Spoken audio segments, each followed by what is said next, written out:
The NASCAR Cup Series heads to Richmond Raceway, and we see a late race pass with around a few laps to go, and we see a manufacturer finally step up and pick up their first victory of the 2022 season.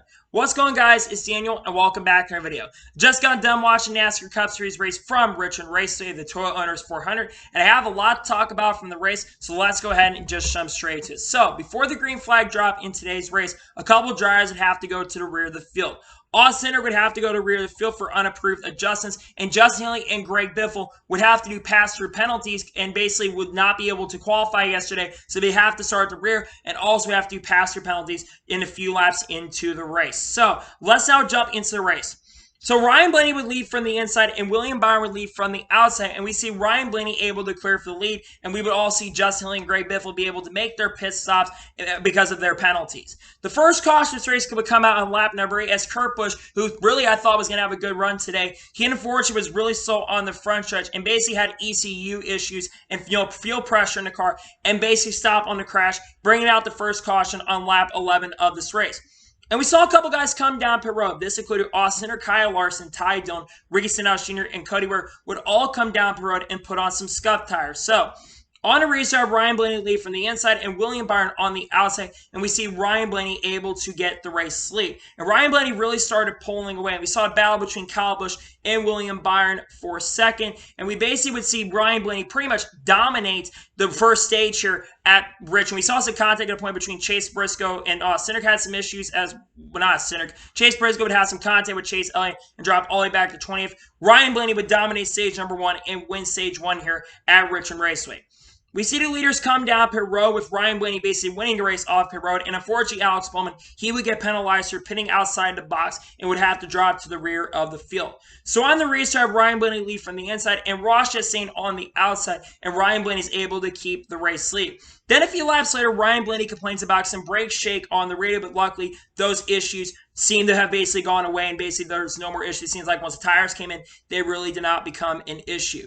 Then we would basically see green flag pit stops lap 2024, Mark Truex Jr. coming down the road and able to get the lead. Then a few laps later, Kyle Busch, Brad Keselowski, Chris Buescher, William Byron come down the road. Then a lap later, we see Austin Cindric, Kevin Harvick, Tyler Reddick, and Daniel Suarez come down. Then a lap later, Harrison Burton, Alex Bowman, Bubba Wallace, and AJ Allmendinger come down pit road. And we see a lot more guys coming down pit road, including the rest of the leaders. And then basically we saw some strategy as well, where some guys decided to stay out and play the long game. Chris Bell, Denny Hamlin, Eric Jones, Eric Almirola, Austin Dillon, and Tyler Gillen decided to all stay out and play the long game. Then they eventually all would come down right after playing the long game at this point. Chris would actually stay out for a very, very long time. Because of Chris Bell pitting, he would lose the lead, and Martin Truex Jr. was able to get the race lead and take the race lead. Then a few laps later, green flag pit stops will once again start happening where they all come back down pit road with no major issues there. With Chris Bell and those guys deciding to stay out once again on the one-stop strategy. And Martin Truex Jr. eventually got up there and was able to eventually get back to the race lead after the pit strategy. But meanwhile, a little bit earlier in the race, Ryan Blaney and Ross Chastain, they would have some contact against each other. And Ross Chastain, because of this, was not happy because Ryan Blaney kind of moved to Ross Chastain. And then Ross Chastain was really, really mad at Ryan Blaney and pushed him up the track. This is why I like Ross Chastain. He really does not care what he's going to do at the track. And that's what I absolutely love with him. Like I mentioned a little bit ago, we see Martin Truex Jr. able to basically take the race lead at this point. And we see once again all leaders come down pit road at this point, I believe, with Martin Truex Jr. leading after the stops and Kyle Busch gaining 3 positions at this point. And then we go to restart. We basically, Martin Truex Jr. also won stage 2 here at the race. By the way, I never mentioned this in here, but he won stage 2 here. So on the restart, you have Martin Truex Jr. lead from the inside and Chris Bell on the outside. And we see Martin Truex Jr. get the race lead. Meanwhile, we saw some contact between Ryan Blaney and Ross Chastain, booted them up their grooves. The tempers basically came back and pushed Ross Chastain up the groove. And the second caution for instance in the race came at a lap 246 for Cody Ware. Cody Ware had some contact, I think had some contact with Ricky Stenhouse Jr. He got really, really loose. And Stenhouse and Eric Jones got some contact. They both be involved in it and bring out the caution in this race. And then we saw some strategy. Denny Hamlin, Kyle Busch, William Byron, Daniel Suarez, and Austin Dillon would all come down the road. And then we go back racing on lap 253. Mark Jr. leading from the inside and Joey Logano on the outside. And Mark Jr. is able to get the lead for a few laps. And then the next caution, I believe this to be the final caution for major incidents race, will come out for Austin Center. Austin Center would have some contact for Cole Custer after Tydone sent it into turn number 2, and Cole Custer went up the track, and Austin Center would basically get spun out from that, bringing out, I think, the last caution for incident in this race.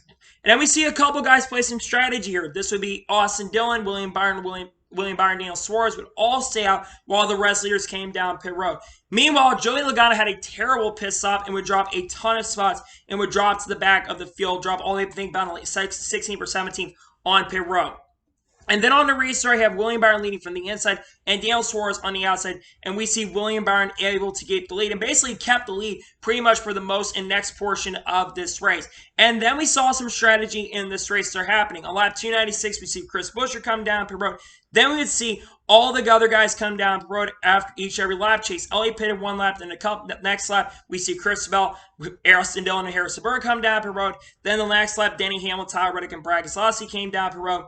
And then we saw basically Bubba Wallace and William Byron also come down the road as well. And after it all came down pit road, after all the cycle came out, Mark Jr. basically kept the lead for laps, and he came back down pit road, and then they completed the cycle. And then at this point, strategy became clear because some of these guys were on a one-stop strategy in the final stage, while some guys were on a two-stop strategy by the end of the stage. So William Byron was back in the race lead with Denny Hamlin now in second and Mark Jr. in seventh. You had some guys that were really charging up front, and they were really catching William Byron near the end of this race. Then we would see leaders, some guys come down pit road. Meanwhile, Kyle Busch, who was running in the up front at the time, he would get a penalty for having tape on the grill.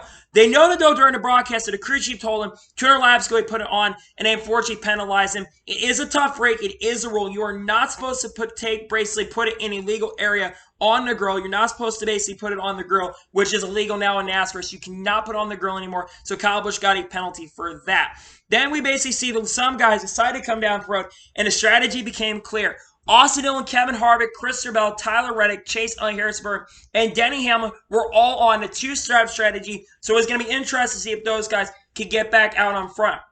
Meanwhile, William Byron is really starting to get caught up by Mark Jr.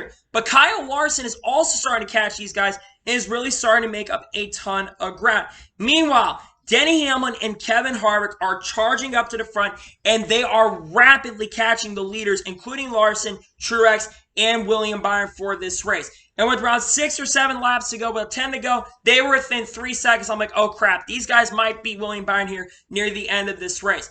And with around 5 laps to go, Denny Hamlin gets around Mark Jr., and with around 4 laps to go in this race, Denny Hamlin passes William Byron for the race lead. Meanwhile, Kevin Harvick is starting to catch Denny Hamlin, and it looks like Kevin Harvick is going to have an opportunity at Denny Hamlin. But on the last lap, Denny Hamlin has about a half a second lead. And coming off the final corner, Denny Hamlin takes the race at the end with some really good strategy and holds off a hard-charging Kevin Harvick to pick up his first win of the 2022 season and his first win since, I believe, Darlington or Vegas last year, and is also the first driver over the age of 30 to win in the last 12 races and the first driver to win over 30 this season in the NASCAR Cup Series. Denny Hamlin absolutely needed this. He has had a terrible season, to say the least. And Denny Hamlin had a pretty good car most of the day. In my eyes, he absolutely deserved the win in this race. He was up front most of the day. Wasn't great at the beginning, but the car got better as the race progressed and played the strategy right. Well-deserved win for Denny Hamlin. Congratulations to Denny Hamlin on picking up his first victory 2022. He absolutely needed that. A great run for Denny Hamlin. He is your winner here at Richmond. So now, let's go through the results of today's race. So Denny Hamlin picks up the victory here from Richmond Raceway. Kevin Harvick finished second. Great run for Kevin Harvick. Kevin Harvick's car looked pretty bad in the middle portion of the race, but they got that car really, really good and gets a very good top 5 finish. Great run for Kevin Harvick at the end of the day. He finished second. William Byron with a solid top 5 finisher. Good run from William Byron. Byron played that strategy call to stay out early, and it really paid off for him, which was really, really surprising. I thought he was going to fall back, but gets a great top 5 at the end of the day. He finishes in third. Mark Jr. finished fourth. Again, Toyota really stepped it up today. Mark Jr. gets a great run. Truex looked like he had one of the best cars. Had he played the strategy with Hamlin and Harvick and those guys, I really believe that Truex could have contended for this victory. But top 5 finish in the day, he finishes fourth. Kyle Larson gets top 5. Kyle Larson really needed this run. The last 3 weeks, he's finished no better than 29. So for him to get a top 5 finish is awesome to see. Great run from him. He finishes 5th here at Richmond. Christopher Bell finished 6th. I really don't know what happened to Christopher Bell. His car really seemed to fall off in the second half of this race. He had one of the 2 or 3 fastest cars early in the race, but unfortunately the car really fell off in the second half, but got a really solid top 10 run. Good momentum for him. He finishes in 6th. Ryan Blaney finished the 7th. Very solid run for Blaney. Blaney's car, though, was really good early. It seemed like his car kind of faded a little bit as we got farther into the run. But again, a very solid top 10 for Ryan Blaney. He's not really been good here at Richmond historically, so to see him get a top 10 is really great to see. Alex Bowman finishes 8th. How about that for Alex Bowman, considering all the adversity he had to battle back through? He gets up to 8th place. Good run from Alex Bowman. He's definitely being more consistent this year than he was last year. Gets a great 8th place. Good run for him. Kyle Busch finishes in 9th. Kyle Busch, after his issues, bounced back to the top 10 finish. You got to be really happy for Kyle Busch, man. Yes, you wanted to contend for the victory, and I think he probably could have gotten a top 5, but a 9th place run in the day is nothing to scoff at. He finished 9th. Austin Dillon finishes 10th. Solid top 10 run from Austin Dillon, considering he struggled early. Gets a really nice top 10 run. He finishes in 10th. Chase Briscoe finished 11th. Very solid top 15 run. A lot of racing is outside the top 20, but gets a good finish in a day. He finishes in 11th. Tyler Reddick finishes 12th. Tyler Reddick was really nowhere to be found most of the day. Kind of fell back and never was a contender, but gets top 15 in the day. He finishes in 12th. Brad Keselowski finishes 13th. A much-needed run for Brad Keselowski. Yes, I know that Keselowski definitely has not had a great start, but a lot of us say he was in the top 10. Played a cool strategy at the end and gets a top 15 finish. Another top 15 too as he finished top 15 at Coda. I think this is the best showing that Keselowski's had since Daytona. Good to see that for sure. He finishes in 13th. Chase Elliott finishes 14th, the worst finishing Hendrick car. I really don't know what happened to Chase Elliott today. His car really fell off in the second half because especially in the beginning of the run, his car was one of the fastest cars, especially on the long run. But unfortunately, the car kind of fell off. He finished 14th, though. Not a great run for Chase Elliott. He's probably lost the points lead, unfortunately, at this point. But he does get a top 15. That consistency is a big thing, but still, he finished 14th in today's race. Chris Buescher with a solid top 15 run. Good solid showing for the RFK team. Gets a 15th place finish. Good run for Chris Buescher today. Daniel Suarez finishes 16th. Very solid top 20 for him. Suarez was really bad at the beginning, but they got that car a lot better. He finishes in the top 20. Joey Logano finishes 17th. After his issues in the race, he never really recovered. That car seemed to fall off too. Just finished 17th. Not a great run from Joey Logano, to be honest. I expected Logano to do a little better, and unfortunately in the race, he kind of never had a shot. Harrison Burton finished as 18th. I know people are going to say this, that really should be running better, but a top 20 for Harrison Burton. He's got to do a little better this season, but he did have a good run today. Ran top 20 all day long. Well-deserved top 20 finish. He finishes in 18th. Ross Chastain finishes 19th. I do not know what happened to Chastain's car. He was really good early, and the car just completely dropped off. The anchor came on that car today and barely finishes in the top 20. Tough rate for Ross Chastain considering the strong start he's had this year, but I think Chastain is going to get better as the season progresses, and he gets a 19th place finish. Not a great day for Trackhouse, but a 19th place finish isn't the end of the world either. Austin Cindric finishes 20th. Cindric was never really a big factor. He did run top 15 of points today, but really since that 500, he hasn't really shown much. But again, he is a rookie, so you do have to cut him slack. Eric Almirola finished 21st. I'm a little disappointed in that run for Eric Almirola, considering he's usually really, really good here at Richmond. Disappointing that he finishes 21st. Not a great run for him. Cole Custer finishes 22nd. Cole Custer, man, needs to start stepping it up. He has ran horrendous this year compared to his teammates. He's like 27 or 20th into points. Really needs to step it up here. He finished 22nd. Eric Jones finishes 23rd. I don't know what happened to Eric Jones. He started this race off really, really good, and the car just completely shit the bed today, unfortunately. But he finishes 23rd, just barely inside the top 25. Ty Dillon finishes in 24th. Todd Gillen finishes in 25th.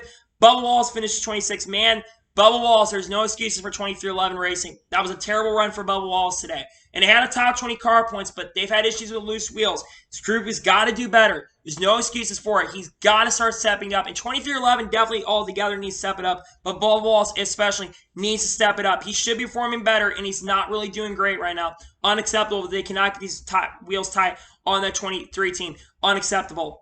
AJ Allmendinger finishes 27th. Very disappointing run from the Kaulig team today. I know they've not been great historically at Richmond Xfinity, but man, not a good run from AJ. He finishes 27th.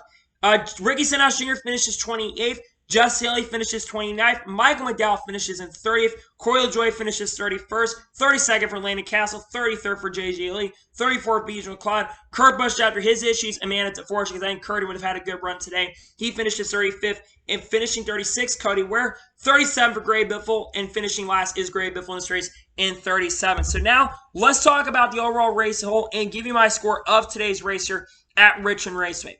So the thing about Richmond is Richmond typically is a race that kind of is a slow burner race. It started off to me a little bit not the best. It started off the first half of the race I thought was not the greatest. But as the race progressed, it definitely got better and better, just very similar to Phoenix, where the race didn't start off good, but as the race progressed, it actually got really, really good. I really did like the long runs, don't get me wrong, and those long runs really kept you intrigued when it comes to strategy. That's one thing that Richmond does have, though, is a good thing when it comes to strategy. And we did get a really good finish here at Richmond. So overall, I'm going to give today's race at Richmond Racing overall, I'm going to give it an 8 out of 10. I thought Richmond could have been a little bit better today, especially in the first half, but definitely in the second half especially, it did progressively get better. So my score today's race at Richmond, an 8 out of 10. So anyway, that is today's NASCAR race review from Richmond Raceway. I want to thank you guys for watching. Please subscribe to the channel, turn notifications to be notified when a video does go live on my channel. Follow me on Twitter, Facebook, and Instagram, and support me on Patreon as well. List description below over that, and comment your thoughts on today's race. What are your thoughts on today's race? Let me know below. Let me know your score in the comments below, and congratulate Denny Hamlin on finally picking up his first win of the 2022 season. Let me know in the comments below. Tomorrow, we're going to have a news video on my channel discussing everything that we missed over the weekend and talk about everything that has been going on over the weekend as well. And we're also getting really, really close to 1,100 subscribers on YouTube. I really do appreciate your guys' support. I'll see you guys next time for some more awesome NASCAR content. Take care, everybody.